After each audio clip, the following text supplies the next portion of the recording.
आप देख रहे हैं देवगढ़ बाजार का दृश्य। उधर घुमाओ बाजार की तरफ।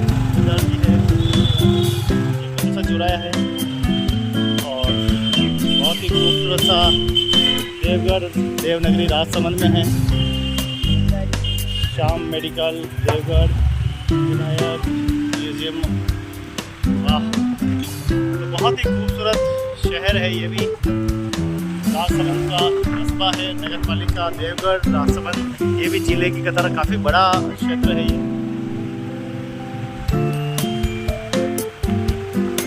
बहुत ही शानदार सिटी देवगढ़ का नज़ारा आप देख रहे हैं। देवगढ़ का महल, यहाँ कई चीज़ें हैं और यहाँ का सबसे अच्छा है यहाँ के प्राचीनतम मंदिर अंजनेश्वर महादेव मंदिर भी यही है। तो काफ़ी बड़े किले महल और एक बड़ी रियासत हुई हुआ करती थी उस ज़माने में। हमारे आगे आगे देखो तिवारी जी चल रहे हैं। मेरे तिवारी भाई साहब सावरिया में यार।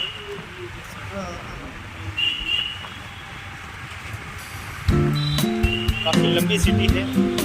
देख रहे हैं पूरा मुख्य बाजार है ये देवगढ़ का। देवगढ़ के लोग को देखो, देवगढ़ की पानीपुरी को देखो। गांधी जी चौराया, सब्जी मंडी काफ़ी सुंदर है। बड़ा सा कॉम्प्लेक्स भी है, सामने दिख रहा है शालीमार कॉम्प्लेक्स। और देव मसाला गृह उद्योग है, आशापुरा साफा शेरवानी हाउस। क्या बात है, बहुत सारी चीज़ें यार। श्री राम इलेक्ट्रिक क्लास मंगल चाय घर भी।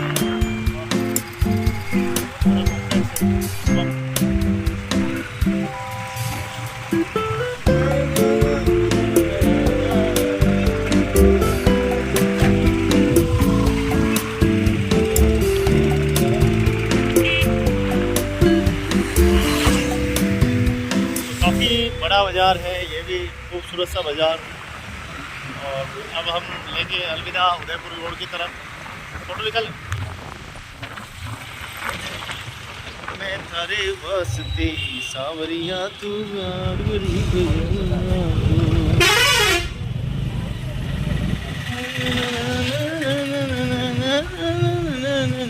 ये देखो बहुत ही शानदार चौराया है, महाराणा प्रताप चौराया। वाह भाई, वीर शिरोमणि महाराणा प्रताप चौराया। और वीर शिरोमणि महाराणा प्रताप ये बस स्टैंड दिखा ठीक है।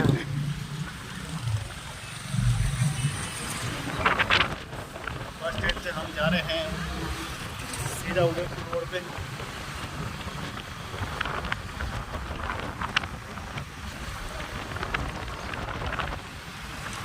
मेरे दिल में इतना प्यार आए, मेरे लबों पे हमेशा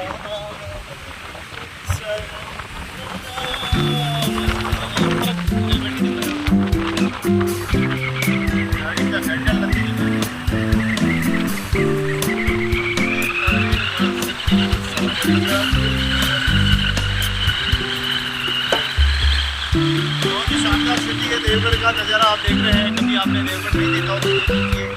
अभी देवगढ़ आज की स्थिति में ऐसा है, कल का देवगढ़ कैसा होगा ये तो वक्त ही बताएगा। लेकिन आज का देवगढ़ ये दिखाई दे रहा है।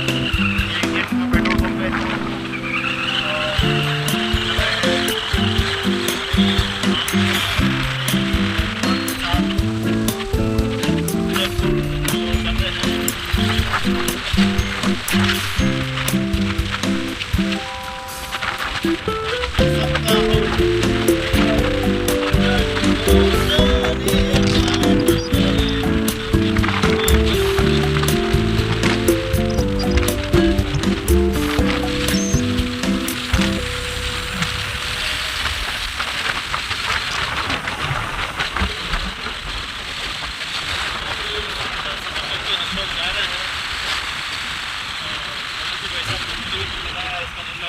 जाएंगे और हम इधर जाएंगे।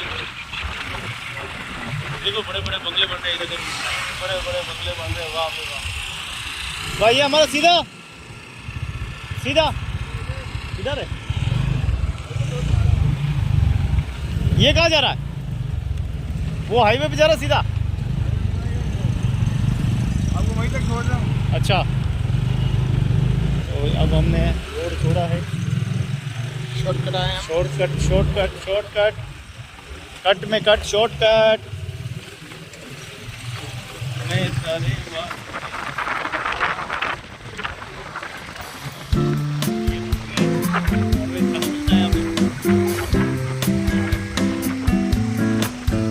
घर जाती ऊंची पाती ऊंची ऊंचा। ये कृषि मंडी, मंडी देख लो।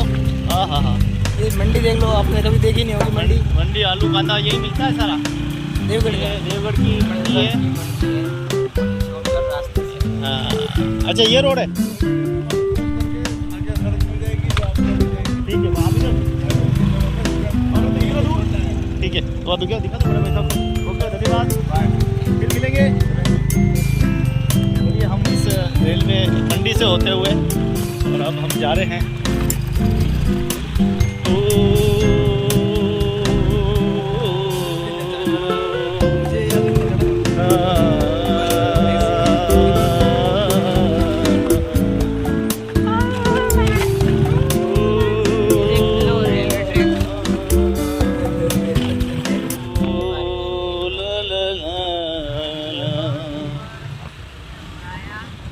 दुनिया में कितना गम है।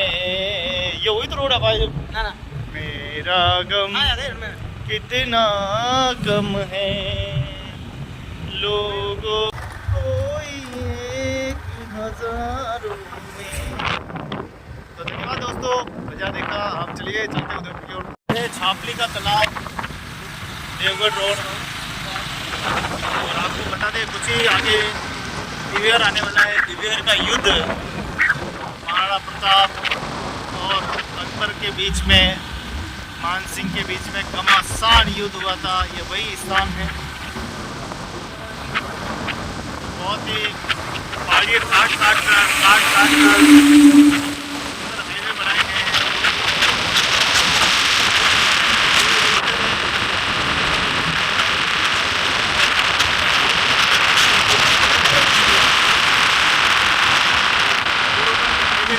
कैसा था आप जान सकते हैं।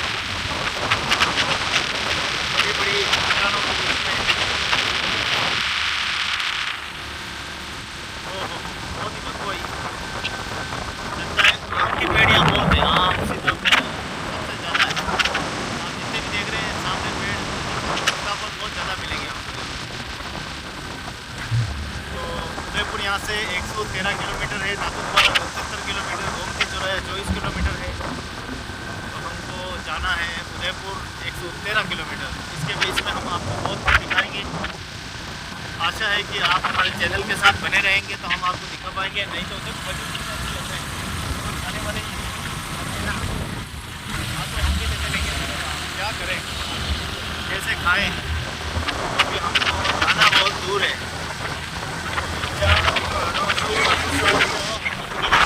ऐसे जल्दी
मेरा देश मेरा ये वतन, शांति का और उन्नति का प्यार का चमन, इसके वास्ते मिसाल है मेरा मन, मेरा मन।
जहाँ पर महाराणा प्रताप का युद्ध हुआ था घमासान, और मेवाड़ की राज्य सीमा यहाँ तक युद्ध करने के लिए आई थी, इसीलिए इसको लेते हैं मेरा खौफ मेवाड़। क्या बात है, गजब। यहाँ की बहुत ही प्राचीन इतिहास है यहाँ का। ये यहाँ का पुलिस थाना है। एक ज़माने में यहाँ दरबार की चौकियाँ हुआ करती थी।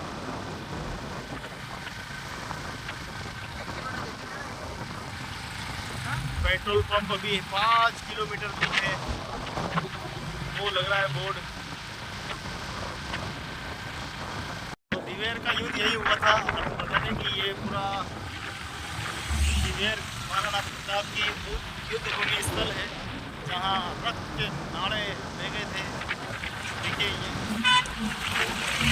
आज तो यहाँ पर पूरा शहर हो चुका है। दिवेर ग्राम पंचायत में लोग हैं।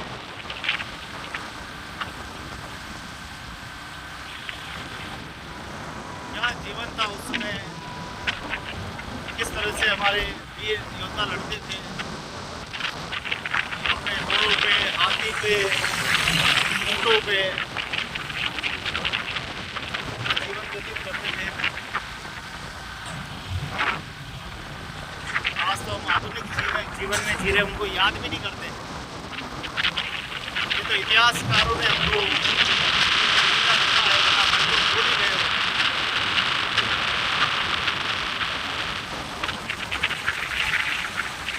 यहाँ पर देखिए बड़ी बड़ी गाड़ियाँ चलने लगी है। पहले घोड़े चला करते थे, अब बड़ी बड़ी गाड़ियाँ।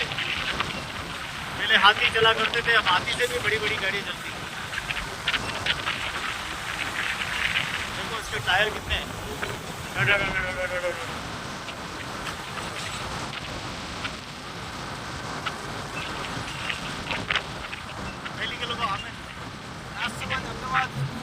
उदयपुर 108 लिखे लोगो है 108 एम्बुलेंस।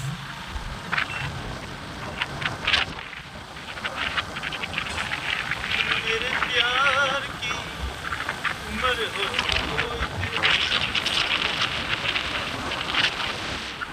बहुत धन्यवाद।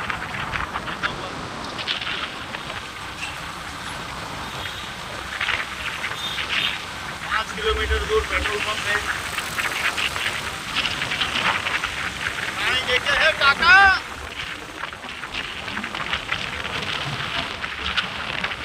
सतपालिया गाँव ही है, सतपालिया। देर से हम निकले तो सतपालिया तक पहुँचे हैं और अभी भी हम चल ही रहे हैं। अब आया है हरदास जी का गुड़ा है। हरदास कोई ऐसे संत होंगे जिनके नाम से ये है 874 किलोमीटर यहाँ से मुंबई। जो राखे धर्म को वही राखे करतार। मायनिया थारो कूद कटे वो एक लिंग दीवान कटे। जन्म्या ये वीर अठे हो। जन्म्या ये वीर अठे वो चेतक रो सवार कटे हो। मायनिया थारो कूद कटे वो एक लिंग दीवान कटे। मेरे घोड़े ने असवार मारा मेवाड़ी सरदार राणा सुनता ही जाए जो मुझी। मेवाड़ी राणा सुनता ही जाए। अरे राणा तारी डगार सुर में अकबर तुझो जाए रे। राणा तारी डगार अकबर तुझो जाए। हल्दी घाटी खून सुरंगी नारों में तो जाए।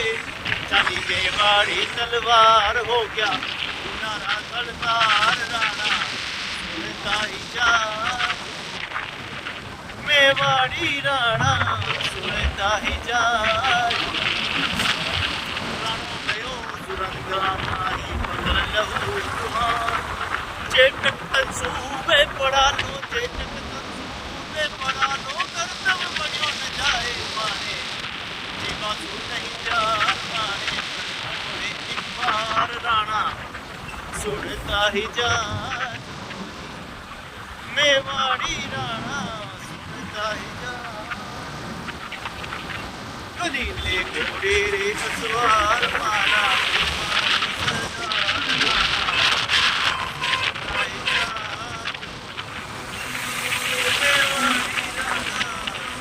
ही जा।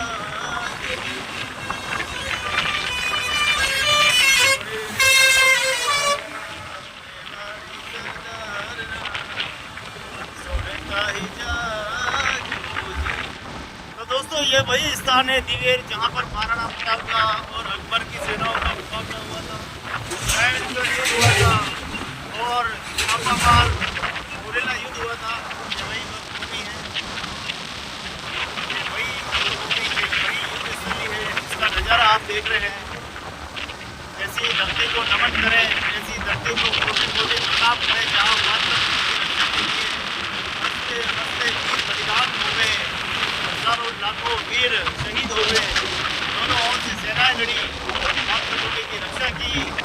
और कोई देश को लड़ना चाहता था, कोई देश की रक्षा करना चाहता था। दोनों सेनाओं के बीच वीर श्री महाराणा प्रताप सूरी बिल्लू राणा जैसे महावीरों ने यहाँ त्याग बलिदान दिया है। ऐसी धरती है ये धरती है सूरवीरों की।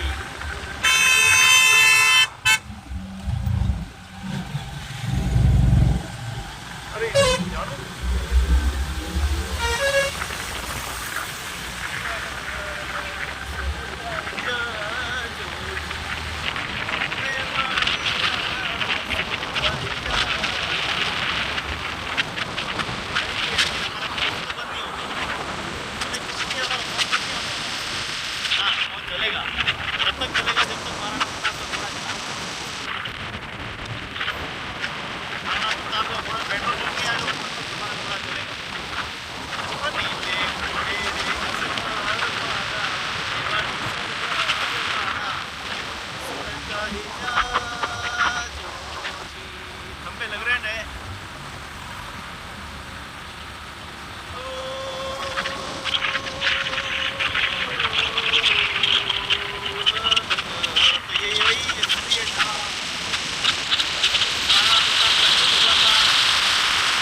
श्री राम, जय श्री राम, जय महाराणा प्रताप।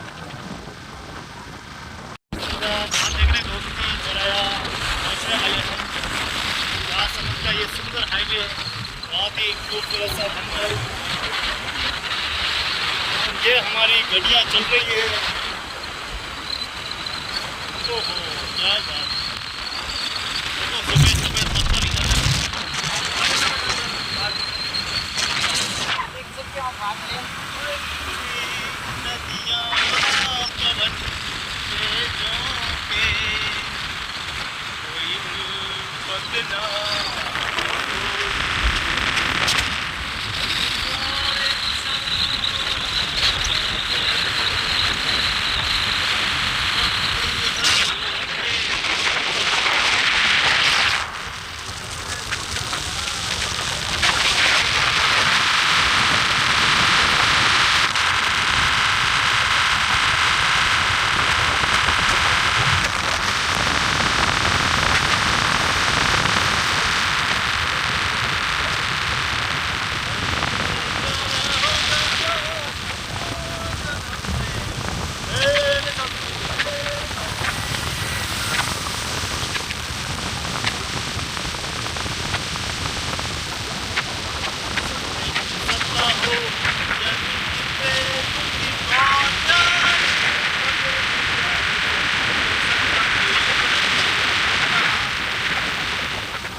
देखो गाड़ी हमारी चल रही है, बादल हमारा इंतजार कर रहे हैं कब बरसात आ जाए, कोई गारंटी नहीं है। आप देख पा रहे हैं हमारे चैनल भक्ति शक्ति संस्कृति गोविंदन उदयपुर। अगर आप फेसबुक पे देख रहे हैं तो इसे लाइक और शेयर जरूर कीजिए दोस्तों।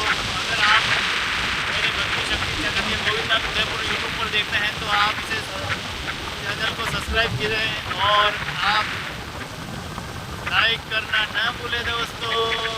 ये बहुत ही खूबसूरत सा समय है, फिर नहीं आने वाला, बहुत ही शानदार दृश्य है वादियों का।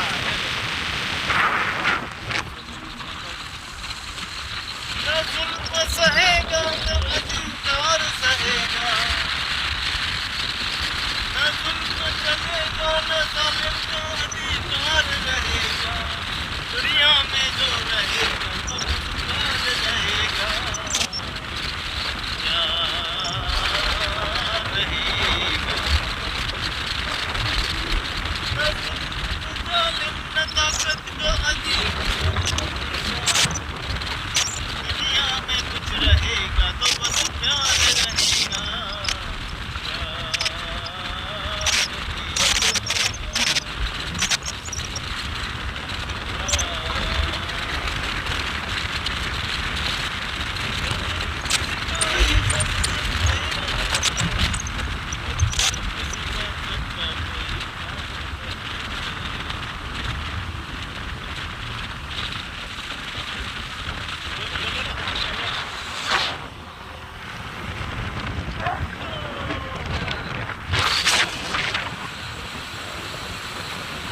चलते चलते यूं ही जाता, बैठे बैठे यूं ही थक जाता। कितना सुंदर पेड़ देखो, कितना गजब पेड़ है, एकदम बहुत बहुत। ये देखो ट्रैक्टर कितना तेज चल रहा है।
અરે જગદીશ, આપણો હિન્દુસ્તાન કતરો રૂપાળો હે ના?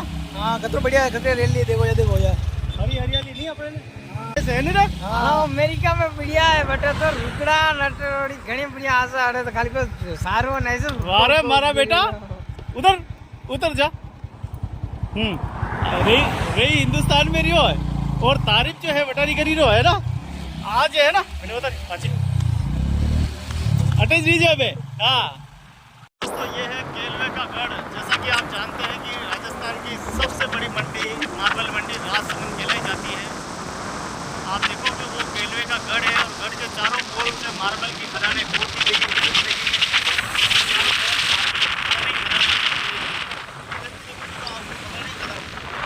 मार्बल ही मार्बल सोना ही सोना।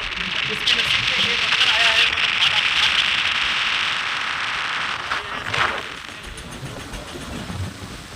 ट्रेन का यहाँ सबसे बड़ा बाजार है। ट्रेन का सारा सामान आपको यहाँ पर सब क्रेनें दुनिया की बड़ी से बड़ी क्रेनें भी आपको यही देखने को मिलेगी जो बड़े बड़े शिलाएँ बड़ी बड़ी पत्थरें उतारती हैं। कई बड़े बड़े गहरे गहरे खाड़े यहाँ पे हैं। खाड़ियाँ जिनको कह सकते हैं मार्बल निकाल निकाल कर इतनी खाड़ियाँ करती हैं इसलिए इसको मार्बल मंडी कहा जाता है। राजसमंद की ये केलवा है।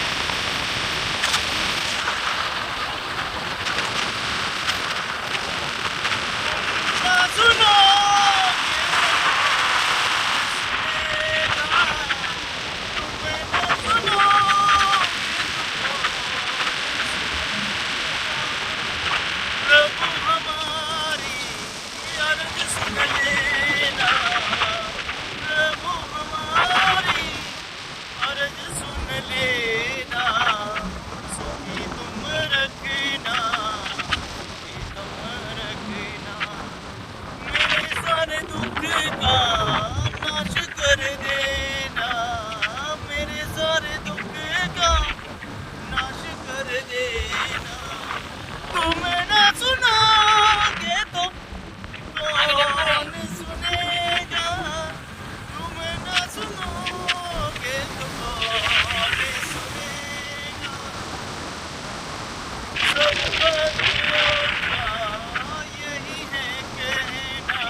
देखिए कितनी बड़ी मंडी है मार्बल मंडी केलवा राजसमंद। आगे हम देखेंगे मार्बल ही मार्बल मिलेगा आपको। मार्बल की सनाई सनाया देखो कितने बड़े बड़े बंगले हैं यहाँ पे। सब मार्बल बेचते हैं सब मार्बल बेच बेच कर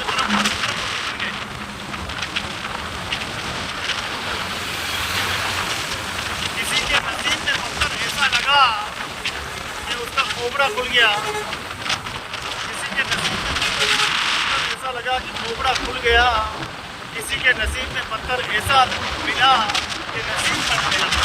हाँ भाई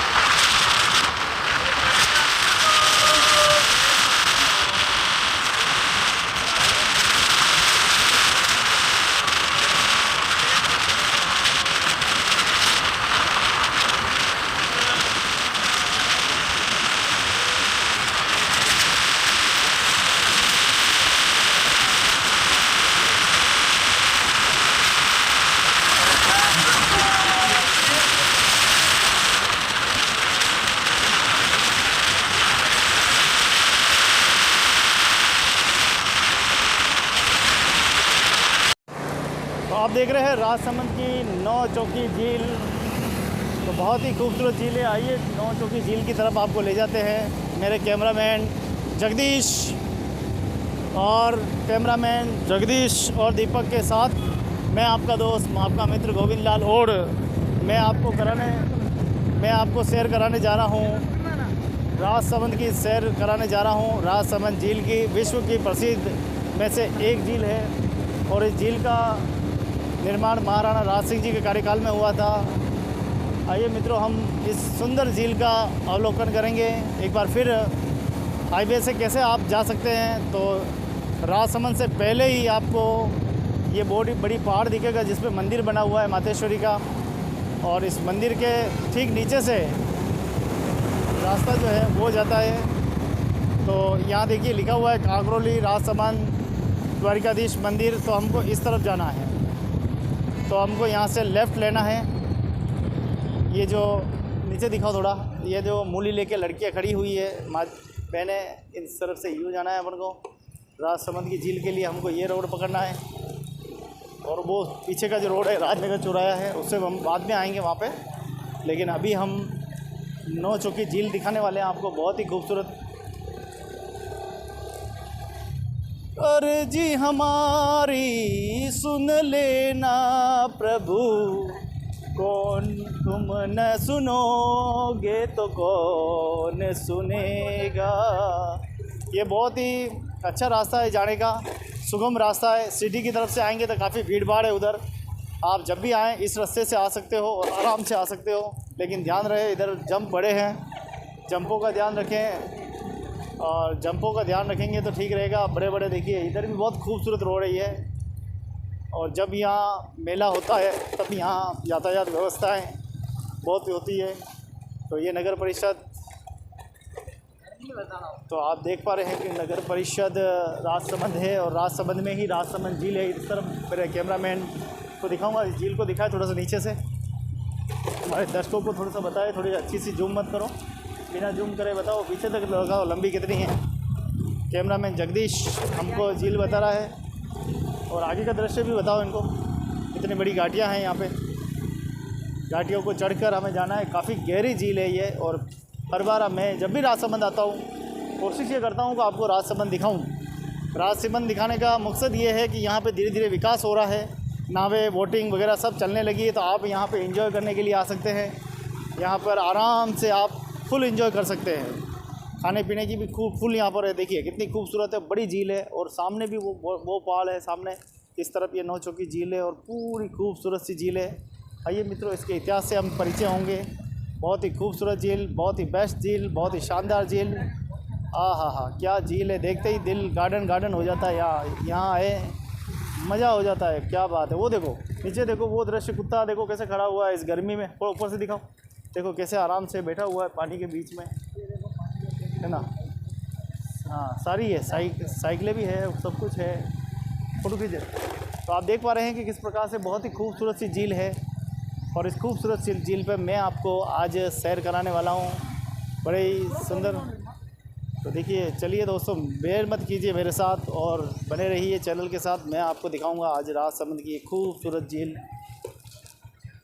तो यह है राजसमंद की सुप्रसिद्ध राजसमंद झील का दृश्य आप देख पा रहे हैं। बड़ा ही सुंदर और मनोरम और मार्मिक दृश्य है। मेरे दोनों दोस्त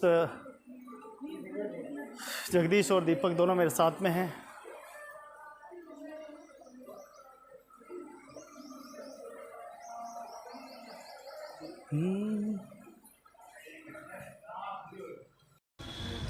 नमस्कार दोस्तों, मैं गोविंद लाल होड़, आपका दोस्त, आपका मित्र, आप सभी का मेरे चैनल भक्ति शक्ति संस्कृति एवं गोविंद लाल उदयपुर पर स्वागत अभिनंदन करता हूँ। आइए दोस्तों, आज मैं बहुत ही विश्व की सबसे खूबसूरत में से एक झील राजसमंद की झील पर मैं लेकर आया हूँ। मेवाड़ की इस धरती पर अनेकों ऐसी झीलें हैं जो अपने आप में बहुत ही पहचान रखती है। और सभी झीलें बनाने के पीछे राजा महाराजाओं के कई सारे उद्देश्य जुड़े हुए हैं। कई झीलें सौंदर्य की दृष्टि बनाई गई, कई झीलें पानी पीने के लिए बनाई गई, कई झीलें मवेशियों के पानी के लिए बनाई गई, कई झीलें अपने जीवन के लिए बनाई गई है। तो उसी में से एक झील है राजसमंद की झील। झील की अगर बात करें तो एशिया की सबसे बड़ी झील अगर कहें, दूसरे नंबर मीठे पानी की झील है तो वो जयसमंद है। और जयसमंद के बाद राजसमंद का नाम आता है।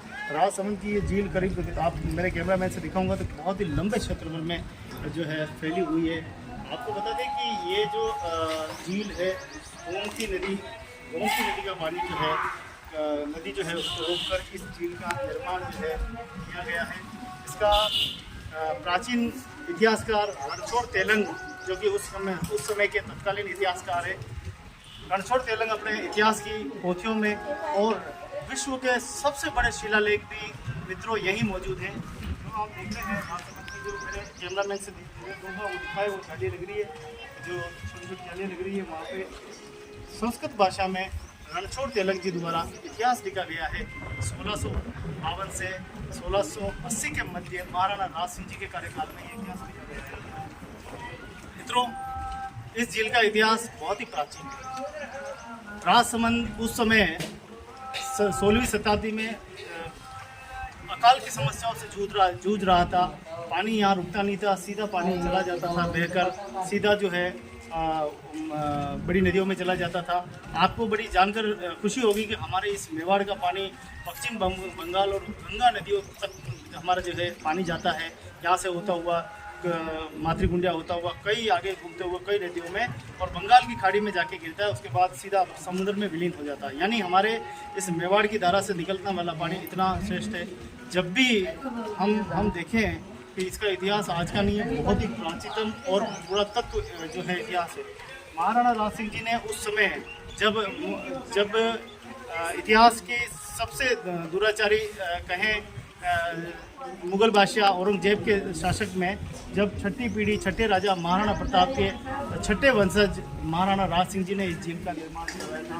उस समय आप देखेंगे कि इसी झील के इतिहास में हमको राजा चुंडा राजा हांडी रानी का इतिहास भी हमको मिलता है।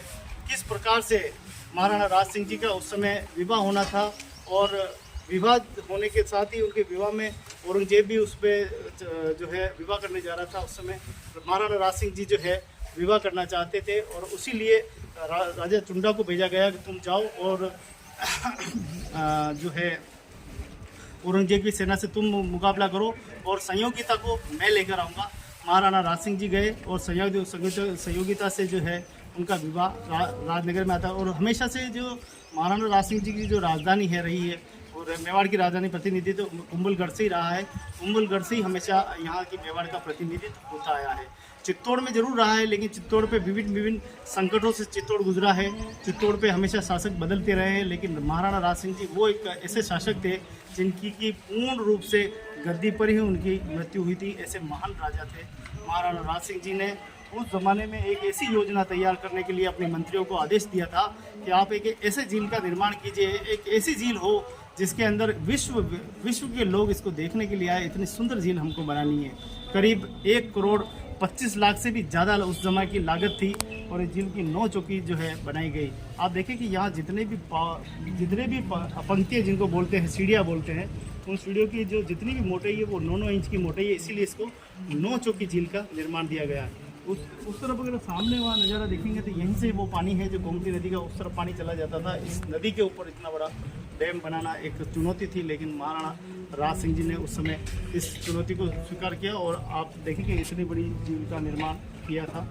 उस समय की कलाकृति, उस समय की हस्तशिल्प कला, उस समय की कारीगरी इतनी ज़बरदस्त थी कि आप देख पा रहे हैं कि आज भी 370 साल बीत गए, लेकिन यहाँ का स्ट्रक्चर एक जरा सा भी नहीं हिला है, बिना सीमेंट, बिना किसी। उस समय जिप्सन और विभिन्न प्रकार के धातुओं का ज़्यादा प्रयोग किया जाता था। अब बात करते हैं कि ये आखिर इतनी बड़ी भराई कैसे हुई। इसकी भराई की बात करें, यहीं से इसी झील से खुदाई करके या अन्य किसी स्थान से खुदाई करके ये जो बड़ा है करीब 500 मीटर के आसपास इसकी लंबाई होगी, जिसकी भराई की गई। यहाँ से इतनी भराई लगाकर आधा मील दूर है इसकी भराई की गई। उसके बाद वो सामने जो है वो करीब आप देखें कि वहाँ से लगाकर वहाँ तक 1 से 1.25 किलोमीटर लंबी है, उसकी भी जो है भराई की। और इसकी भराई के लिए उस समय कोई जेसीबी तो थी नहीं, उस समय कोई इतनी बड़ी मशीनें तो थी नहीं। एक ही साधन था उस समय, गधों को लाद कर और फिर इनकी भराई की जाए। उसके लिए इस काम के लिए और समाज की बड़ी भूमिका हम देखते हैं कि और समाज उस समय आया था।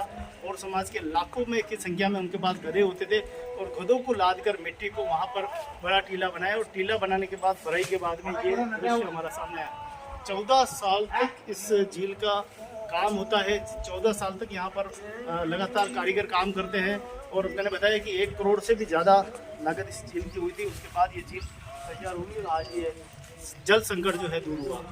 महाराणा राज सिंह जी चाहते थे कि ऐसी झील का निर्माण हो जहाँ पर लोगों को पानी मिले, जानवरों को पानी मिले, यहाँ के सभी जीव जंतुओं को पानी मिले, खेती को पानी मिले। और आज देखो कि वास्तव में यहाँ के राजनगर के आसपास के क्षेत्रों में भी सिंचाई होती है, पानी मिलता है। एक लेवल भी किया गया। पहले क्या होता था, पानी खाली हो जाता, लेकिन अभी समितियों ने एक लेवल किया है कि पानी का इस स्तर पे तो खाली नहीं होना चाहिए, इस स्तर पे तो पानी भरा रहना चाहिए। इसलिए एक नियम बना दिया है कि इससे नीचे 15 फीट पानी हमेशा भरा रहेगा, बाकी नहीं रहेगा। और हम देखें कि जब हम 2018-17 में जब 12-13 में आया करते थे, तो अब यहाँ डर लगता था आने से। यहाँ पूरा खाली और वीरान पड़ रहा था, न तो यहाँ पे पेड़ थे, सारे के सारे यहाँ देखो तो नशेड़ी और कई लोग ऐसे पड़े रहते थे जिनसे डर लगता था। बहन बेटे तो दिन में हिम्मत भी नहीं करती थी शाम सुबह आने की। लेकिन अब धीरे धीरे जैसे जैसे पर्यटक विभाग, पुरातत्व विभाग और देवस्थान विभाग तीनों ने मिलकर जिस प्रकार से ये जागृति की है, उसके बाद पुलिस ने, सबने मिलकर एक सहयोग किया और आज ऐसा वातावरण हो गया कि आप देखो तो उस उधर दिखाए तो आपको वहाँ बहन बेटी भी दिखाई देगी, आपको यहाँ भाई भी दिखाई देंगे, बच्चे भी दिखाई देंगे और एक खूबसूरत खुला वातावरण, खुला एक वातावरण मिला है।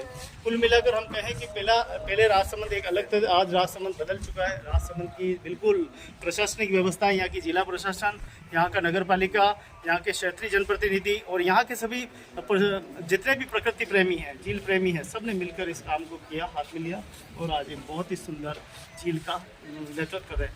370 सालों से आज तक इस झील का इतिहास जिंदा है और जिंदा रखा है राजसमंद के वासियों ने, यहाँ के लोगों ने जिंदा रखा है। हम तो कभी कभी आते हैं, क्योंकि हम इसलिए आते हैं, और समाज के लोग हम इसलिए आते हैं कि यहाँ पर हमारा एक ही मंदिर है ठाकुर जी का। जब महाराणा राज सिंह जी ने जब आदेश जारी किया था कि जितने भी हिंदू समाज है सब अपने अपने 4 बजे ठाकुर जी के मंदिर बनाएं, तो हम तो पूरे देश के लोग यहीं मौजूद थे, सारे राजसमंद में थे। तो हमने राजा जी कहा, साहब हम कहाँ जाएंगे, हम तो एक काम करो यहीं राजसमंद में हमको ज़मीन दे दो, हम तो यही मंदिर बना देते। राजा के आदेश पर हमारे पास में जो मंदिर आप देख पा रहे हैं, इस मंदिर के जो ज़मीन है, उस समय राजा ने 3 बीघा ज़मीन और मंदिर के लिए पैसा भी दिया। उस समय मंदिर हमने बनवाया था, हमारे समाज के पूर्वजों के द्वारा हमारा मंदिर वहाँ बना। और भारत, अखंड भारत में, पूरे विश्व भारत में हमारा दूसरा कहीं ठाकुर जी का मंदिर नहीं है, एकमात्र यही मंदिर है जो आज भी हमारे समाज की शोभा बढ़ा रहा है, आज भी समाज का प्रतिनिधित्व कर रहा है। 370 साल और 372 साल देखते देखते बीत गए और आज भी ये मंदिर यहीं खड़ा है, यही मौजूद है। इस मंदिर पर न जाने कितने ही संकट आए, देश आज़ादी के समय भी ये मंदिर मौजूद था, देश गुलामी के समय भी ये मंदिर मौजूद था और आज ये मंदिर कई समय तो खंडर की अवस्था में रहा है, कई बार जीर्ण शीर्ण हो गया है, कई बार समाज के लोगों ने छोटा मोटा काम, कई बार पुजारी बदले गए, कई संकट आए, लेकिन मंदिर हमारा आज भी ये मौजूद है। कुछ समाज के लोग कहते हैं कि ये एक राज्य की, एक जिले की संपत्ति, लेकिन नहीं, ये पूरे देश की संपत्ति, ये समाज के उस सभी की संपत्ति है जिनके पूर्वजों ने यहाँ काम किया है। यहाँ पे लाखों की संख्या में लोग आए थे काम करने, न कि कोई एक विशेष वर्ग के लोग नहीं आए थे, कोई एक गोत्र के लोग नहीं आए थे, सारी की सारी बिरादरी के लोग आए थे। सबने मेहनत की, मेहनत का फलस्वरूप ये रहा कि आज हमारा ये खूबसूरत मंदिर आज अपने सामने खड़ा हुआ है और ये महाराणा राज सिंह जी की देन है। ये रणछोड़ जी तेलंग स्वयं अपने पोथियों में लिखते हैं कि और समाज का बड़ा किरदार था, वो लोग पराक्रमी थे, साहसी थे और वो लोग कुआं खोदने का काम करते थे, इसीलिए उनको भागीरथ का नाम दिया गया है। ऐसा भागीरथ का नाम ऐसे ही नहीं दे दिया, कुआं खोद कर पानी निकालना, एक 50 गज, 100 गज, 150 गज नीचे जाकर एक कुआं एक दिन में खोदना, वहाँ से पानी निकलना एक चुनौती थी।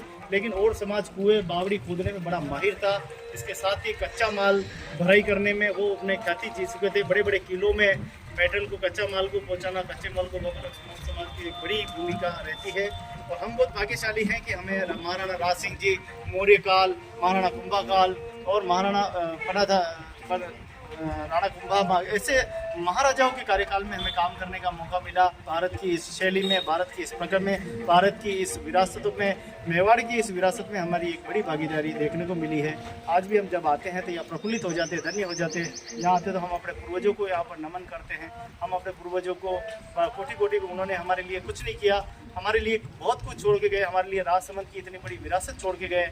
मैंने हमेशा ये कहा है कि हमारे यहाँ पे एक पहचान के लिए सरकार से भी कहा है, मैंने समाज के लोगों से कहा कि हमारी पहचान के लिए एक मातेश्वरी की एक बड़ी जसमा माता की मूर्ति लगाई जाए, आसपास में या झील के बीच में कहीं भी जहाँ उचित लगे वहाँ लगाई जाए, जिससे और समाज की अपनी सती माता की पहचान हो कि और समाज की सती माता है। आज भी जयसमंद में लोग बात करते हैं कि जसमा ओडन आई थी जिसने जयसमंद का निर्माण कराया, उस समय वो ठेकेदार नहीं थी। बहुत ग्रंथ कथाएँ हैं, लघु कथाएँ हैं, नाटक बन चुके हैं, उसके ऊपर कई मनोरंजन नाटक हुए हैं। लेकिन हमारा न तो आज तक हमारा समाज जागा है, न प्रशासन चाहता है, न कभी किसी ने मांग की है। तो मैं अपने मीडिया से माध्यम से मांग करता हूँ, मैं अपने चैनल के माध्यम से मांग करता हूँ कि आप हमारे और समाज के लिए हमारी सती माता जसमा माता का एक सुंदर सा मंदिर, एक भव्य स्टैचू लगे, दोनों ही जिलों पे लगे, ताकि हमारे समाज का नाम और हमारी माता का नाम, हमारी मातेश्वरी जसमा माता को भी मान सम्मान मिल पाए। इसी आशाओं के साथ महाराणा राज सिंह जी की जय हो, महाराणा प्रताप की जय हो और महाराणा कुंभा की जय हो, जिन्होंने ऐसे प्रक्रमी संतान को जन्म दिया, जिन्होंने जन्म लेकर इस मेवाड़ की शोभा बढ़ाई, मानव जाति की शोभा बढ़ाई, जीव जंतु और प्रकृति और धरती के रज रज और कण कण में उन्होंने अपनी भागीदारी निभाई है। ऐसे महाराजा सिर्फ मेवाड़ की धरती पे हुए हैं। उन्होंने हमारे पूरे इस देश को प्रफुल्लित किया है। हम यहाँ आते तो धन्य हो जाते हैं यहाँ की व्यवस्थाओं को देखे। आप सभी का बहुत बहुत धन्यवाद। चैनल अगर अच्छा लगा हो लाइक और सब्सक्राइब करना न भूलें। अगर आपको और भी विषय पे कोई जानकारी चाहिए, और भी कोई जानकारी चाहिए, तो ज़रूर मेरे चैनल को सब्सक्राइब और लाइक ज़रूर करें, ताकि आपको सब्सक्राइब करेंगे तो आपको अगला वीडियो मिलेगा और आप उसमें पूरी जानकारी सुन पाएंगे। आप सभी का बहुत बहुत धन्यवाद। जय हिंद, जय भारत, धन्यवाद। सभी साथियों को नमस्कार, जय हिंद, जय भारत। आप देख रहे हैं राजसमंद की सुप्रसिद्ध नौ चौकी झील, जिसका दृश्य दीदार आप कर पा रहे हैं। एक तरफ आप झील को देख पा रहे हैं, वहीं दूसरी ओर मुझे भी देख पा रहे हैं। दोनों एक साथ दृश्य आपके सामने हैं। ये खूबसूरत झील महाराणा राज सिंह जी द्वारा निर्मित, उस ज़माने की, आज से करीब 370 वर्ष पहले महाराणा राज सिंह जी यहीं राज करते थे। राजसमंद की इस धरती पर विशाल भयंकर अकाल पड़ा था। उस समय गोमती नदी को बांधकर एक विशाल झील बनानी थी और उसके लिए बड़े धन की आवश्यकता थी। महाराणा राज सिंह जी ने 1,25,00,000 से अधिक मुद्राओं से इस झील का निर्माण कराया। इस झील का नाम नौ चौकी झील के नाम से रखा गया। और आप देख पा रहे हैं कि ये बहुत ही खूबसूरत, विश्व की सबसे खूबसूरत झीलों में से एक झीलें हैं, जहां आज भी इस झीलें जो है हमारे इतिहास को समेटे हुए हैं। हमारे राजा महाराजाओं के मान और सम्मान को उन्होंने पूरा ध्यान रखा है। मैं आपको बता दूं, इस झील का इतिहास, यहाँ 9 सीढ़ियाँ, इसलिए इसको नौ चौकी कहा जाता है। यहाँ पर वर्तमान में 3 तोरण द्वार दिखाई दे रहे हैं और चौथा जो है वो टूटा हुआ है। 5वां उस तरफ था, वो भी टूट गया है। औरंगजेब के शासन के दौरान कई ऐसी मंदिरों को खंडित किया गया, कई ऐसे तोड़फोड़ मचे गए, लेकिन महाराणा राज सिंह जी के ऐसे धर्म प्रेमी राजा थे जिनके कार्यकाल में धर्म की रक्षा की गई। उसी समय ठाकुर जी के मंदिर बड़े पैमाने पर बनाए गए सभी समाज के लोगों ने। ये बहुत बड़ी कथा है, जो कि आप मेरे दूसरे वीडियो में जाएं, वहाँ आप बहुत ही ध्यान से इसको समझ पाएंगे। तो आप सभी का बहुत बहुत धन्यवाद। जब भी आप आएँ राजसमंद ज़रूर आएँ। राजसमंद की नौ चौकी झील में आधुनिक व्यवस्थाएं कर दी गई। यहाँ आप बोटिंग का आनंद ले सकते हैं, घूमने का। यहाँ आए तो मछली दाना ज़रूर डालें। हमारी ये देखो मैया बैठी हुई है, इनको भी ज़रूर प्रोत्साहित करें ताकि आप यहाँ आना सार्थक हो। इसमें बहुत बड़ी बड़ी मछलियाँ हैं, तो मछलियाँ भी अपने तरसती है कि कोई आए तो इनको भी दाना पानी डाले। हमारा दाना पानी तो ईश्वर ने दे दिया, लेकिन ये किसके भरोसे रहे। आप यहाँ आए तो इनको भी ज़रूर डालें और इस मानवता की। देख रहे हैं राजसमंद की सुप्रसिद्ध विश्वविख्यात नौ चौकी झील का आनंद ले रहे हैं और बहुत ही खूबसूरत झील है।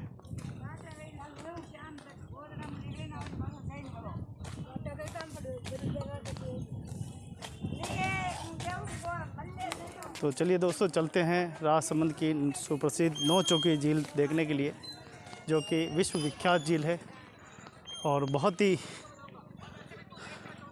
इसका स्ट्रक्चर बनने में करीब 14 साल का समय लगा था।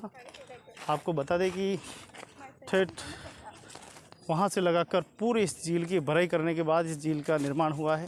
ऐसा ही नहीं हुआ है, करीब 250 से 300 फीट ऊंचाई पर पूरी भराई की गई। और ये भराई उस ज़माने की आधुनिक मशीनों से नहीं, ये गधों को लाद कर और समाज द्वारा की गई है, लेबर का काम।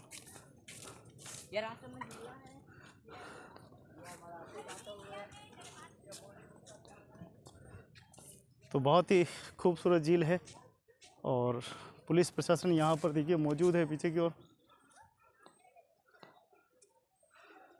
बहुत ही खूबसूरत झीलों में से एक झील है।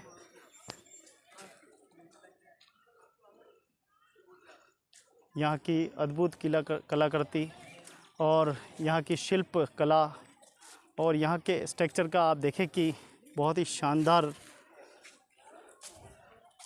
कला है। महाराणा राज सिंह जी के कार्यकाल में झील का निर्माण हुआ।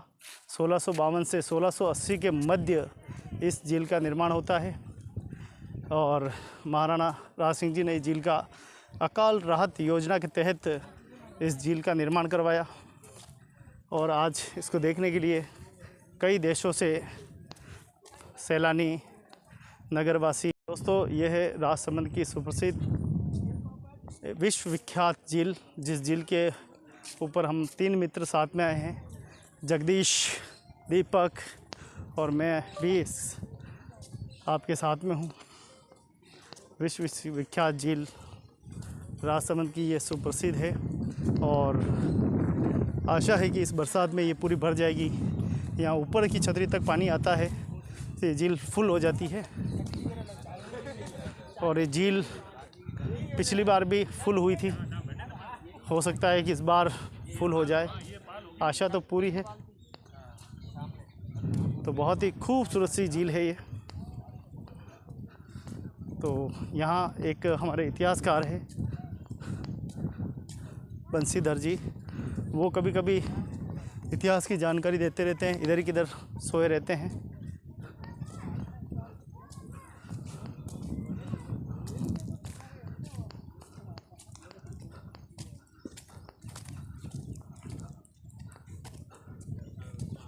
तो आप भी इस झील पर घूमना चाहते हैं या इतिहास जानना चाहते हैं तो राजसमंद की इस प्रसिद्ध झील पर ज़रूर आएँ और इसका पूरा आनंद उठाएं। बहुत ही विशाल झील है। सामने गेवर माता जो कि अम्बा माता का स्वरूप माना जाता है, उनका मंदिर भी है, जिन्होंने यहाँ सती रही है। रणछोड़ जी तेलंग लिखते हैं कि माता गेवर जी का भी बहुत बड़ा इतिहास यहाँ पे रहा है।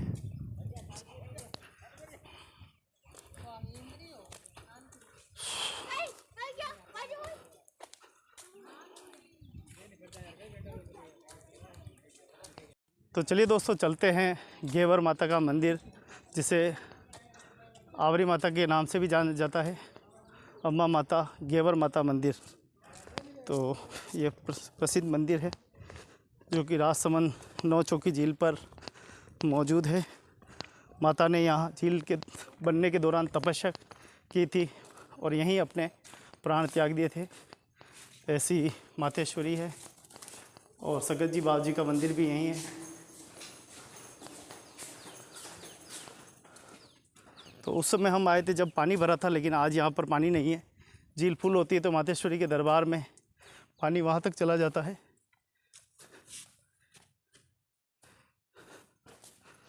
मैया की जय हो।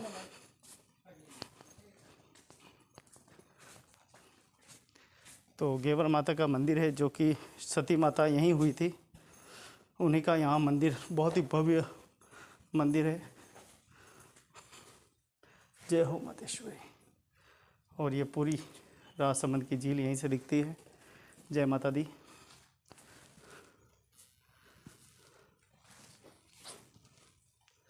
काफ़ी उमस हो रही है आज, हो सकता है कि आज तेज़ बरसात आए।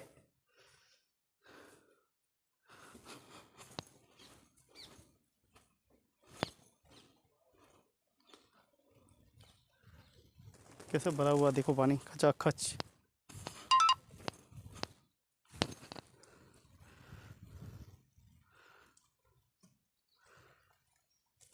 जय हो मैया की। तो कितनी विशाल झील है और बहुत बड़े स्वरूप में कई इतिहास हमारे अंदर समेटे हुए हैं।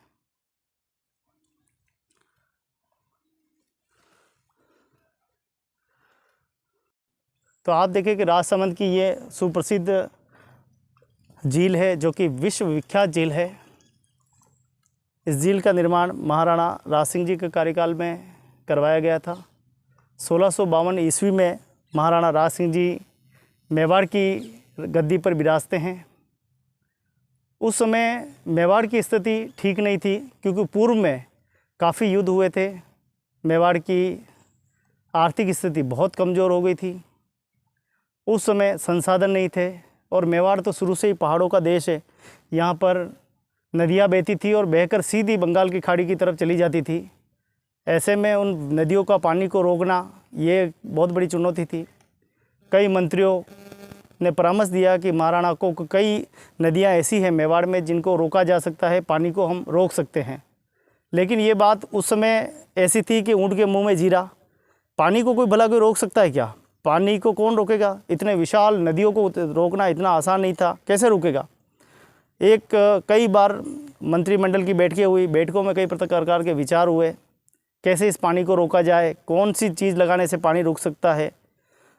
मंत्रियों के सुझाव पे 1652 पे जब महाराणा राज सिंह जी गद्दी पे विराजते हैं तब झील की योजना बनती है। गोमती नदी का पानी यहाँ से आता था और सीधा उधर से सीधा उधर निकल जाता था। इस पानी को रोका कैसे जाए, थोड़ी उंगली ऊपर रख, तो पानी जो है कैसे रोका जाए उसको लेके एक परियोजना तैयार की गई। परियोजना तैयार करने के उपरांत आप देखिए उस समय इस झील को बनेगी कैसे, कौन कौन लोग इसमें काम करेंगे, कैसे काम करेंगे, कौन क्या करेगा, पत्थर कौन लगाएगा, कैसे होगी इस झील का निर्माण। ये एक बहुत बड़ी चुनौती उस समय थी। उस समय भी हमारे पूर्वज और समाज के कहते हैं कि हमारे समाज उड़ीसा से उद्गम बताते हैं। ये आधा सत्य आधा फसाना है, सत्य काल तो किसी को पता नहीं है, लेकिन ये ज़रूर है कि मौर्य काल में ही हम लोग मेवाड़ की राजधानी और मौर्य काल में जहाँ जहाँ मौर्य काल का शासन रहा है, किले बने हैं, तब हमारे लोगों ने गधों पर लाद कर मजदूरी की गई है। नदियों को पानी को रोकना, एनीगेट बनाना, बड़े बड़े महलों के ऊपर कच्चा माल पहुँचाना, ये काम हमारा शुरू से ही रहा है। हमारे समाज का इतिहास एक गौरवपूर्ण और एक इतिहास रहा है। हमारे ही समाज में सती माता जसमा जी हमारे कुल में आई है और उनके ही नाम से आज हमें पहचाना जाता है। हमारे पूर्वज भागीरथ महाराज को कहा जाता है, यहाँ भी आधा सच आधा फसाना है, क्योंकि हो सकता है कि हमारे पूर्वज कुआं खोदने में बड़े माहिर थे, तो हो सकता है उनको भागीरथ का दर्जा दिया हो, क्योंकि गंगा भागीरथ लेके आए थे, गहरा कुआं खोदा होगा तो लोगों ने ऐसी उपाधि दे दी होगी कि तुम भागीरथ के वंश के हो, कुआं खोद सकते हो सकता है। इसके साथ ओड राजा को हमारा वंशज बताया जाता है, सम्राट सगर महाराज को हमारा वंशज बताया जाता है, लेकिन ये भी आधा हस्तखर्च आधा फसाना है, लेकिन कहीं कहीं लिखा हुआ भी है। लेकिन जैसे जैसे अब हमारी समझ बन रही है वैसे वैसे हम इतिहास को समझ पा रहे हैं। हमारे कुछ लोग ऐसे हैं जो हमारी समाज को क्षत्रिय कह के संबोधन करते हैं, राजपूत कह के संबोधन करते हैं, ये भी आधा सत्य आधा फसाना है। अगर वास्तव में हम क्षत्रिय होते तो क्या हमारे अंदर ऐसे भाव होते, क्या हम ऐसे होते, हमारी दृष्टि ऐसी होती, क्या हमारा खान पान ऐसा होता, क्या हमारा रहन सहन ऐसा होता? नहीं है। आज जैसे ब्राह्मण समाज को ले लो, उन्होंने अपनी आज भी अपनी संस्कृति नहीं खोई है, तो हमने अपनी संस्कृति कहाँ खो दी? आज हम ऐसे कैसे बन गए? आज हमारा खान पान रहन सहन सब बदल गया है। आज भी हम मतलब भागीरथ जी महाराज गंगा लेके आए थे, ये बात तो सुनी है, लेकिन आप कौन सी गंगा लेके आए हो? आप वहीं जाते हो ना शाम पड़ते ही। तो ये थोड़ा सा सोचने का विचार है, ये विषय बड़ा जटिल है। मैं देख रहा हूँ कि आज से करीब 20-25 साल पहले हमारी माताओं की दृष्टि जो है स्थिति वो भी बहुत ख़राब थी, वो भी व्यसन का उपयोग किया करती थी। आज भी कई गाँव में गुटखा फुटका ऐसी चीज़ें गंदी गंदी जो कि आज के मानव जाति के लिए बहुत ही कलंकित है, ऐसी घटिया चीज़ों को तो बहिष्कार करना चाहिए, लेकिन ऐसा का व्यसन आज भी किया जा रहा है। बड़ा बुरा लगता है कि आज हमारी समाज किस स्थिति में है। अगर वास्तव में क्षत्रिय है, वास्तव में अगर पराक्रमी है, वास्तव में अगर ऋषि की संतान है, तो उनके ऋषियत कहाँ चली गई? वो कहाँ के गुण और वहाँ संस्कार कहाँ चले गए? इतना पराक्रमी हमारे पूर्वजों ने काम किया, इतने बड़े विशाल डैमों का निर्माण किया, इतना शौर्य और ऊर्जा से ये पूरी डैमों का निर्माण किया, भराई की, गधे हाँके, खुदाइयाँ की, महल पर कच्चा मटेरियल पहुँचाया, लेकिन आज हमारी स्थिति ठीक नहीं है। महाराणा राज सिंह जी के कार्यकाल में हम लोगों को इतना बड़ा प्रतिनिधित्व मिला, मौर्य काल में प्रतिनिधित्व मिला, महाराणा कुंभा के कार्य में प्रतिनिधित्व मिला, राणा सांगा के मिला। हमने न जाने कितने ही राजा महाराजा रजवाड़ों में पूरे देश भर में, ये तो मैं मेवाड़ का बता रहा हूँ, बाकी अलग अलग रजवाड़ों में हम देखेंगे, जोधपुर दरबार में देखेंगे, हम राठौड़ों में देखेंगे, हम मालवों में देखेंगे, हम अलग अलग हम देखेंगे, बीकानेर दरबार में हम देखेंगे, तो हमारे सभी सामंतों के साथ सभी राजाओं के कबीलों में हमने खूब काम किया है और हमने अपनी शौर्य से, अपने बल से, अपने श्रम की वजह से अपनी एक अनोखी पहचान बनाई है।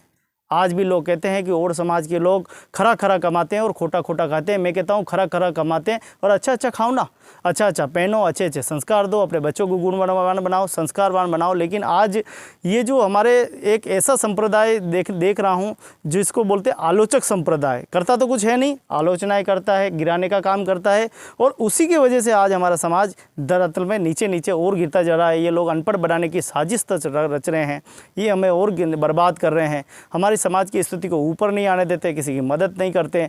इन्होंने ढकोसले के नाम पे कुछ ऐसी रणनीति षड्यंत्र बना रखा जैसे ऐसे लगता है जैसे खुदा और भगवान और बादशाह हमारे यही हो, राजा ही यही हो, ऐसी एक छवि हमारी जो है इन्होंने बना रखी है। मुझे लगता है कि ये काफ़ी निंदनीयपूर्ण है। ऐसे लोगों को थोड़ा सा सबक लेना चाहिए। आज के इस आधुनिक युग में जहाँ वैज्ञानिक हवाई जहाज़ के माध्यम से चंद्रमा पे पहुँच गए हैं, अंटार्कटिका के बर्फ़ पे जाकर सर्वे कर रहे हैं, और तुम आज भी उसी गंदी नाली के कीड़े की तरह पड़े हुए हो, ये ठीक नहीं है। गंदी विचारधारा बदलनी होगी, तो ही एक समाज सशक्त और उन्नत हो पाएगा। महाराणा राज सिंह जी के कार्यकाल में हमारे पूर्वजों ने इतना ऐतिहासिक काम किया है, जिसका वर्णन आज भी हमारे राजसमंद वासी और जयसमंद के वासी, हमारे पाटन में जो जितने भी रजवाड़े रहे हैं, वो सारे आज भी बात करते हैं। मैं यहाँ बैठ कर आपको क्यों बता रहा हूँ? मैं इसीलिए बता रहा हूँ कि वही स्थान है जहाँ हमारे बाप दादाओं का खून पसीना आज भी सींचा हुआ है। 14 साल की मेहनत उन्होंने की, न जाने कितने ही वो यहाँ पर शहीद हुए हैं, यहाँ पर उन्होंने प्राण त्यागे होंगे, कितनी आत्माएं आज भी तड़प रही होगी। हम एक मंदिर को अवेयर नहीं पाए, हम एक संस्कृति को अवेयर नहीं पाए। एक मंदिर पर भी अपना आधिपत्य जमाना चाहते। आधे लोग स्थायी रूप से कहते हैं ये तो हमारा है, हम इसका पूजा करेंगे, हम इसको ये करेंगे, हम मालिक हैं। मालिक का कौन मालिक बना? मालिक बनने आ गए। इन मालिकों से इसीलिए मैं कहता हूँ कि अपनी मालिकीगिरी छोड़ दीजिए। भगवान सर्वश्रेष्ठ है, सर्वव्यापी है, और इस मंदिर के मालिक इस पूरी मानव जाति है, और हमारा समाज जितना भी है वो इसका मालिक है। चाहे वो पाकिस्तान में रहते हो, चाहे वो बांग्लादेश में रहते हो, चाहे वो विदेश में रहते हो, चाहे यूरोप में रहते हो, चाहे अमेरिका में रहते हो, सारे के सारे लोग उतने ही भागीदार हैं जितने कि हम भागीदार हैं। लेकिन कुछ लोग, चंद रायचंद लोगों की वजह से आज ये मंदिर का और समाज का विकास नहीं हो पा रहा। और ये खुद कुछ बड़े लोग, हमारे समाज के लोग षड्यंत्र रचते हैं कि कैसे समाज को गुमराह किया जाए, कैसे समाज के साथ हम छल कर सकते हैं, अच्छे लोगों को कैसे हम बिगाड़ सकते हैं, उनके बिजनेस को कैसे बर्बाद कर सकते हैं, ये ज़्यादा उठ रहा है इसकी टांग पकड़ के कैसे खींच सकते हैं। ये काम हमारे समाज के लोगों को बहुत अच्छी तरीके से आता है, और इस काम को मैं देख रहा हूँ 14-15 सालों से देख रहा हूँ, यही काम करते आए हैं। अच्छे लोगों को गिरा दो, मार दो, कुचल दो, ताकि वो उठे ही नहीं, और फिर बाद में वो आवाज़ उठा ही नहीं सके।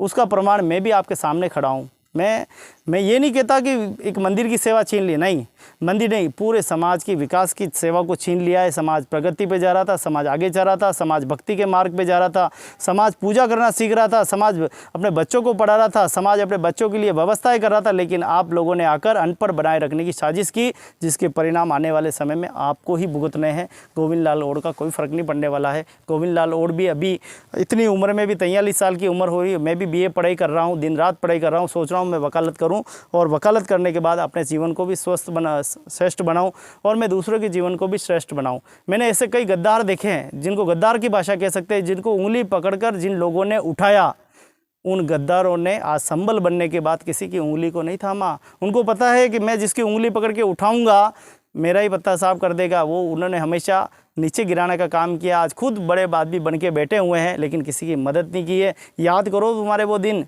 जब तुम्हारी उंगली पकड़ी गई थी, तुम कहाँ थे? कहीं मजदूरी कर रहे थे, कहीं ईंटा डाल रहे थे, कहीं भाटा डाल रहे थे, कहीं चूना मिला रहे थे, कहीं तुम मजदूरी कर रहे थे, लेकिन उन्होंने आपका दामन थामा। आज आप बड़े आदमी हो, आप अधिकारी हो, आप ऑफिसर हो, आप न जाने कितने बड़े करोड़ों के स्वामी हो। उस आपकी अपनी उस मर्यादा को याद रखिए जिस दिन आपकी उंगली पकड़ के उन्होंने उठाया। अगर आप किसी की उंगली पकड़ते तो आज शायद इस समाज के अंदर 1 2 3 4 नहीं 10 नहीं 100 200 500 अधिकारी होते, अच्छे लोग होते, संस्कारवान होते, इस समाज की रचना कर रहे होते। लेकिन आपने ऐसा कुछ नहीं किया, इसीलिए आज ये समाज इस स्थिति में पहुंच गया है कि आज मेरे जैसे आदमी को अभिव्यक्ति के माध्यम से आप लोगों तक मेरी बात पहुँचानी पड़ रही है। मैं किसका नाम लूं? जिसका भी नाम लो दुश्मन बन जाते हैं। ये आदमी नहीं है, ये कोई भूत नहीं है, ये सिर्फ एक गंदी विचारधारा है। और ये गंदी विचारधारा ऐसे लोगों में व्याप्त है जिन लोगों का चरित्रहीन है, खराब है। वो लोग इस समाज की विकास धारा को रोक के रखा है। बंधुओं, अब समय आ गया है कि तुम अपने आप को पहचान लो, इनके तड़वे चाटने बंद कर दो। ये एक दिन बैकफुट पे आएंगे, तुम लोगों की कदर करेंगे।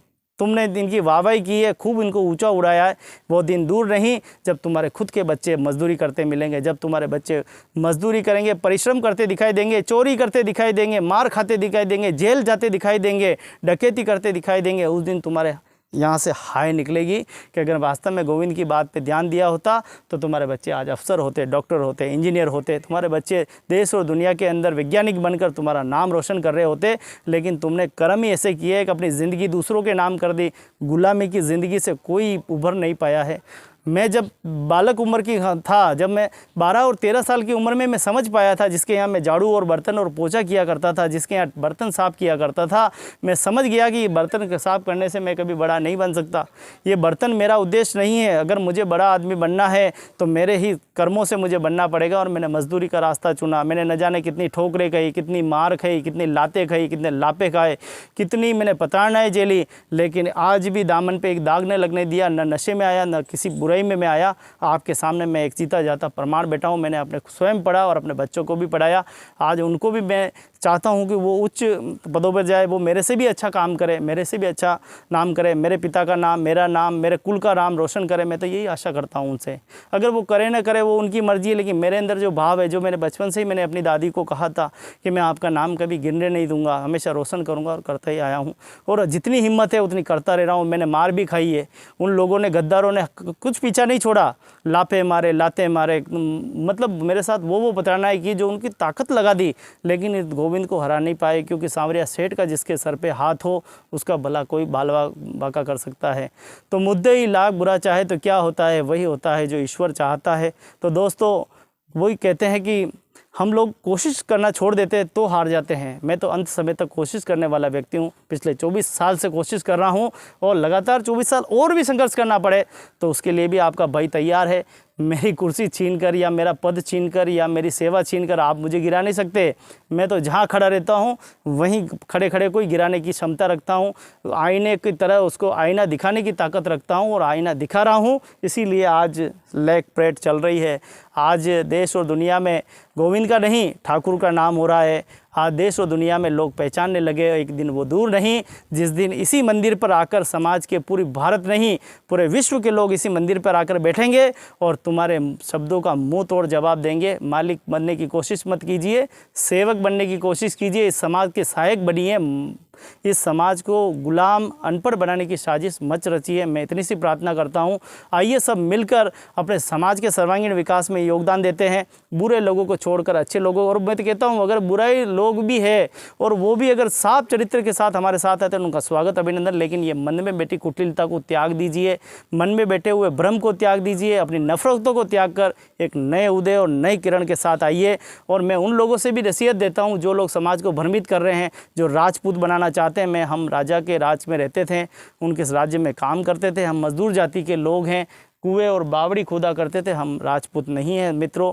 हो सकता है कि हमें क्षत्रिय की उपाधि मिली हो सकता है कि हमारे पूर्वजों को इस काम की वजह से शौर्य और हमारे भागीरथ का नाम मिला हो, लेकिन हम ऐसा नहीं है। हम आधा सच और आधा फसाना नहीं। आज हम अपने चरित्र को देख के चलते हैं कि हम कौन हैं, क्या हैं, कैसे हैं।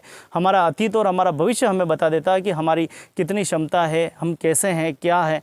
जिनका काम होता है उनका इतिहास होता है, जिनका कीर्तिमान होता है। हम अपना इतिहास बनाने के लिए हम लोगों को ऐसे ऐसे काम करने होंगे ताकि इससे हमारी देश और दुनिया में हमारी पहचान हो, हमारा समाज का नाम। आने वाला भविष्य तुम्हारी ओर देख रहा है।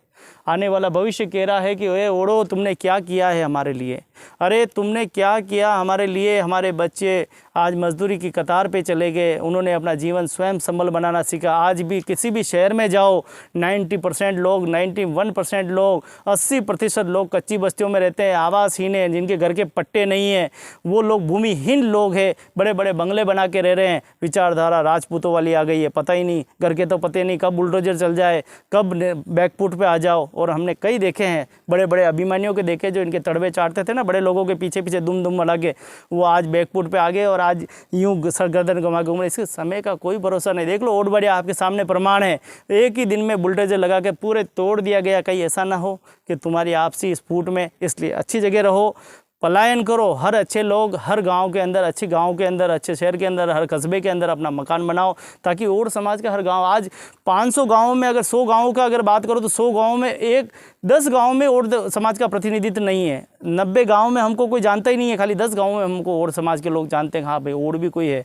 आज मैं देवगढ़ में गया, हम आपको जानता ही नहीं है, और भी कुछ होते हैं।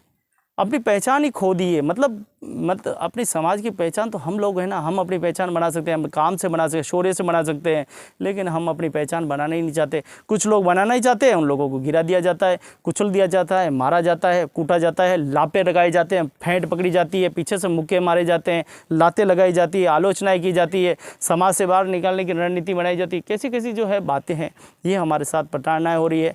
ये जो स्टोरी बनाने का मुख्य उद्देश्य मेरा यही है, आप लोगों तक व्लॉग बनाकर यही स्टोरी है कि आप जागिए, स्वयं को पहचानिए, अपने अतीत को पहचानिए, राजा सगर को पहचानिए, भागीरथ को पहचानिए, आप महाजस्मा जी को पहचानिए, अपने अतीत को पहचानिए। और क्षत्रिय को खून अगर आपके अंदर है तो लड़ने की बात मत कीजिए, मानवता की और बात कीजिए, बच्चों को आगे बढ़ाने की बात कीजिए, हॉस्टल बनाने की बात कीजिए, हॉस्पिटल बनाने की बात कीजिए, धर्मशालाएँ बनाने की बात कीजिए, खेल मैदान बनाने की बात कीजिए, समाज के सर्वांगीण विकास की बात कीजिए, तब जाके एक सभ्य समाज की हम रचना कर पाएंगे। आइए सब मिलकर हम समाज की रचना करते हैं, समाज को आगे बढ़ाते हैं। आप सभी का बहुत बहुत धन्यवाद, बहुत बहुत आभार। किसी को बुरा लगा हो तो मैं माफ़ी चाहता हूं दिल से, लेकिन मैं अपने बात तब तक कहता रहूँगा जब तक मेरे शरीर में प्राण है। चाहे कोई लाफा मारे, कोई लात मारे, कोई घर से निकाले, समाज से निकाले, मुझे कोई परवाह नहीं है। मैं जब तक बोलता रहूँगा, जब तक कि अभिमानियों का अभिमान टूट नहीं जाता, मानवता की ओर नहीं जाए, जब तक वो दबे कुचले लोग जो कि गुलाम बन के रहे वो जाग नहीं जाएंगे, तब तक मैं प्रयास करता रहूँगा, उस दिन तक का इंतजार करता हूँ।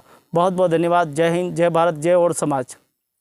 तो दोस्तों, राजसमंद की सुप्रसिद्ध नौ चौकी झील से ये पूरी दास्तान आपको बताने की कोशिश की है। आशा है कि आपके दिल दिमाग में उतरेगी और आप अपने अतीत और भविष्य को पहचान पाएंगे। तो बहुत ही खूबसूरत नज़ारा है। उमस बहुत हो रही है, काले बादल छा गए, कभी भी बरसात आ सकती है। और ये मेरा भाई दीपक मेरे साथ में है। कैसा लगा दीपक? एकदम बढ़िया, शानदार शानदार। नौ चौकी झील बढ़िया, अच्छी है। पूरा इतिहास समझ पूरा गया? इतिहास समझ गया मैं। क्या समझे? तो किस राजा ने बनाई? ये महाराणा प्रताप ने, राज सिंह जी ने बहुत मतलब गधों के साथ, गधों को लाद कर हाँ, मजदूरी फिर बनाई। मजदूरी कराकर बनाई है। क्या बात। कुछ हमारा भाई दीपक भी समझ पाया है। ले बुला भी नहीं कटा वो ऊपर जा, तो ऊपर जा, बुले ला मैंने। तो दोस्तों, बहुत ही खूबसूरत झील है ये, राजसमंद की प्रसिद्ध नौ चौकी झील। पूरे इतिहास अपने और समेटे हुए हैं। आगे से ला जा।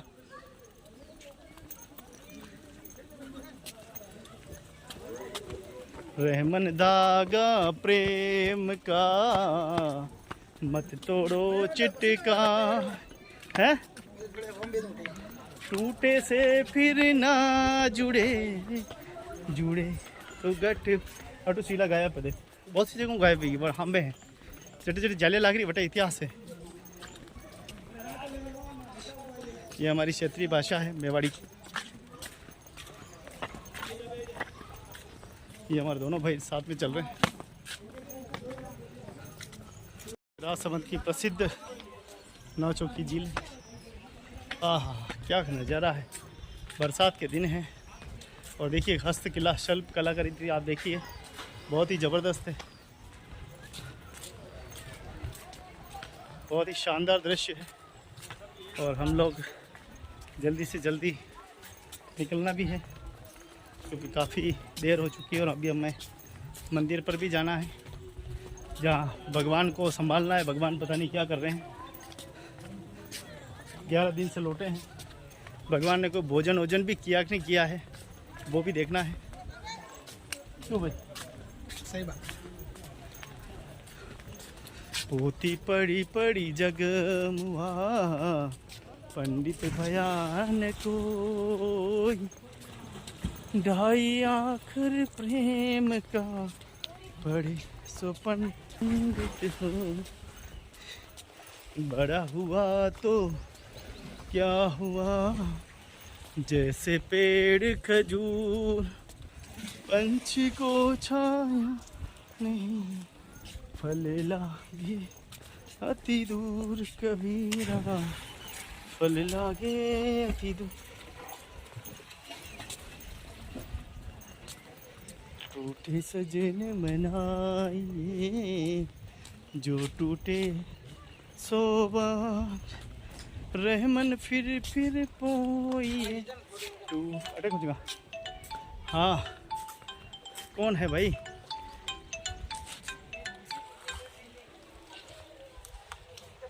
आजी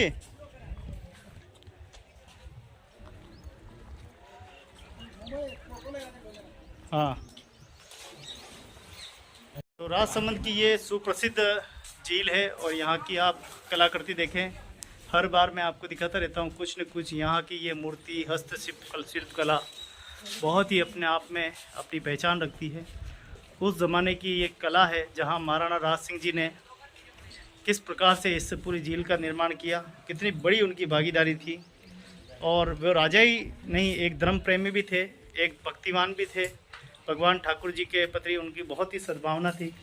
ईश्वर ने उनको एक अद्भुत शक्ति दी थी और एक बड़ी सोच दी थी। इसीलिए इतनी बड़ी विशाल झील का निर्माण कराना और पूरे इतिहास का वर्णन कराना, उन्होंने ही समस्त राजा महाराजाओं के उल्लेख जितने भी थे उनका इतिहास की संरचना विश्व के सबसे बड़ा शिलालेख में से एक राजसमंद की इस 9 चुकी झील पर उन्होंने अंकित कराया है संस्कृत भाषा में। उस समय के तत्कालीन इतिहासकार रणछोड़ जी तेलंग के द्वारा ये पूरा इतिहास लिखा गया है। और ये सामने पेनोरमा, ऊपर उनकी ओदी महल और कुंभलगढ़ उस समय राजधानी हुआ करती थी। उदयपुर से संचालन होती थी। उदयपुर में राजा महाराजाओं की स्थिति प्रतिस्पर्धा पे थी, कौन मारेगा, सब एक दूसरे की मारने की होड़ में लगे हुए थे। उस समय भी महाराणा राज सिंह जी ने अपनी कुशल सामाजिक, धार्मिक, राजनीतिक हर परिवेश पर उन्होंने कुशल परिचय दिया है और इस मानव जाति के लिए ये विशाल झील बनाकर एक बहुत बड़ा परोपकारी काम किया है, जिससे आज पूरा राजसमंद नहीं, आज पूरी देश और दुनिया उनको याद करती है, उसका स्मरण करती है। आइए हम भी उनके बताए गए मार्ग पर चलते हैं, हम भी ऐसा कुछ करें जिससे मानव जाति धन्य हो। हम भी एक छोटे छोटे काम करके हम अपनी मानव जाति को जगाएं। अपने लिए तो सभी जीते हैं, औरों के लिए जीना ही जिंदगानी है। आइए मित्रों, सब कुछ न कुछ अपने समाज में, अपने देश के विकास में अपनी भागीदारी बने और इस देश को आगे ले जाएं। बहुत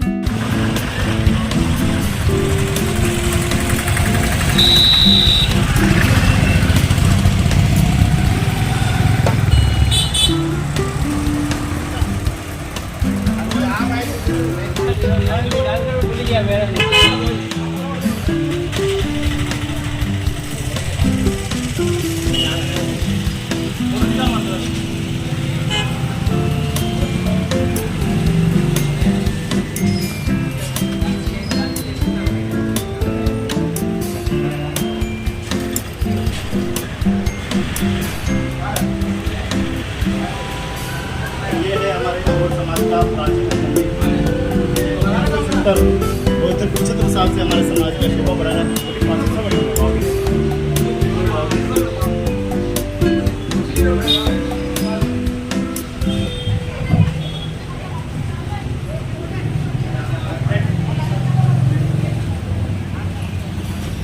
बढ़िया एकदम फर्स्ट जो भी है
राजसमंद के इस लास्ट वाले बाईपास हाईवे से दिखाई दे रही है।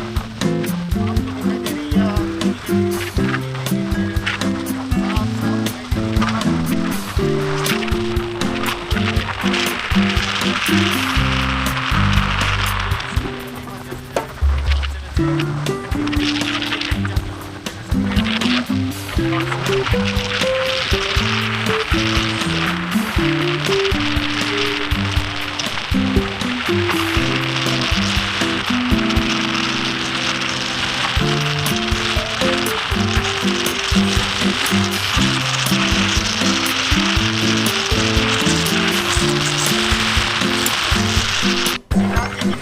द्वारा पहुंच चुके हैं।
लालबाग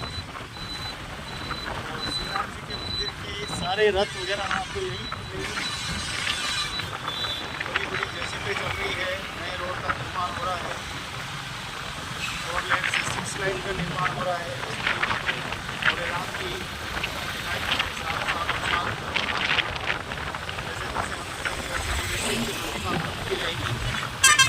घूमने वाले शिव की प्रतिमा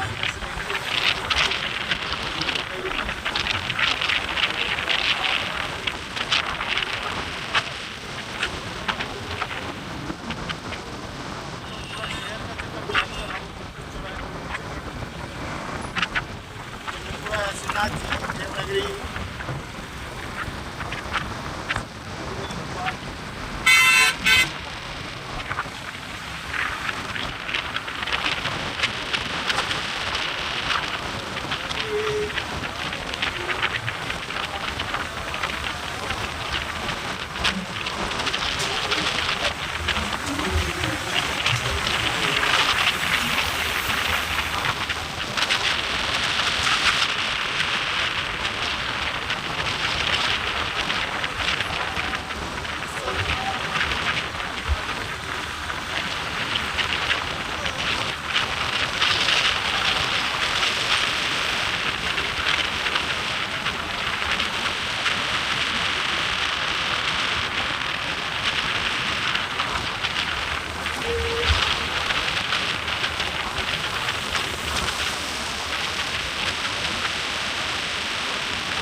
द्वारा विशाल शिव की प्रतिमा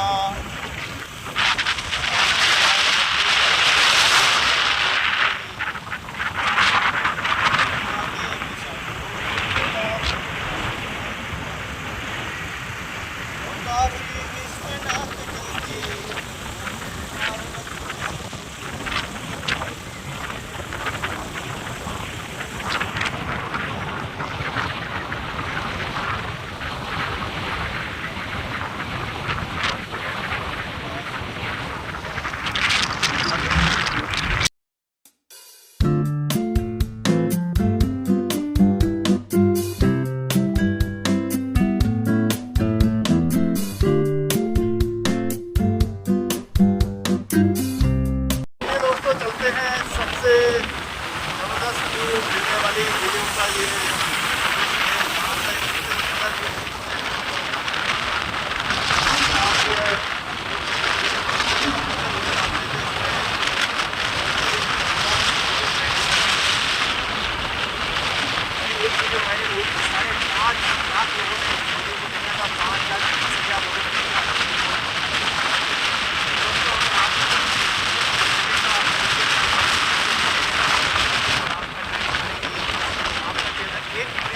एक घंटे में मोनेटाइज हो जाएगा। इतना सुंदर यहाँ का नज़ारा है।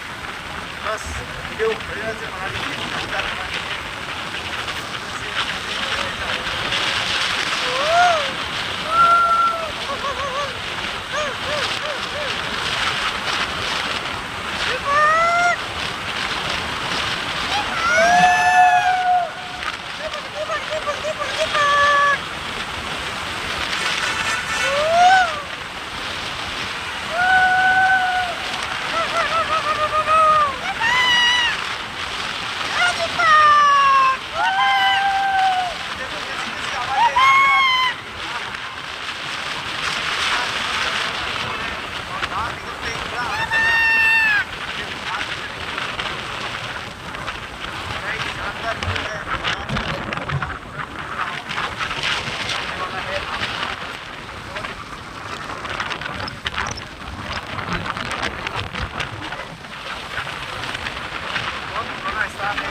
एरिया और इसी पहाड़ों के नीचे है अमृत जी महादेव मंदिर, जो भी प्राचीन मंदिर है।